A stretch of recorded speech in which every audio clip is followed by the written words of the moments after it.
çəkirsən, nə? Sən sinirsə sağlayırsan. Sənin nə ixtiyanın var, nəsə? Buna devlət nəsəvidir. Xeyr, gəlmən sənin evdə girəm. Mən sənin evdə girəm. Gəl, sən də bunu yığışdırdın da. Şərəfsizsən. Müəllimlərdir, rüşvət alan. Ah, ne belə müəllimlərdir, rüşvət alan.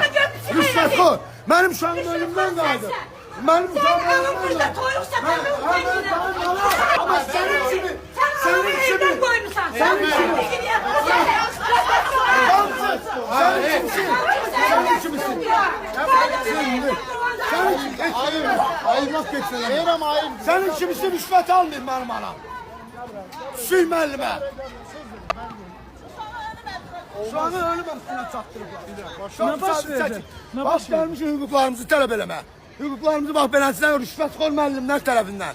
Uşaqlar 2-3 dənə valideyn öyrədiblər. Uşaqları bax beləsinə ala salırlar. Beləsinə tərbiyəsizlik olmaz. Bəstirin. Bax o müəllimə rüşvətxorun yeşəsidir. Mənim anam toyuq satıbsa məni saxlayıb yetimçiliyinə. Amma sən rüşvət ala bugünkü gündə uşaqlarımı saxlamısan. Rüşvət ala bax.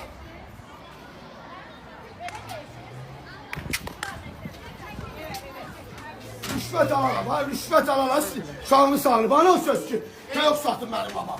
Mənim mamam toyuq satıb məni saxlayıb, yetimçiliyinə. Amma sən, mən valideynlərin yeməyini yiyib çəkirsən. Görürsün onun o sözünü.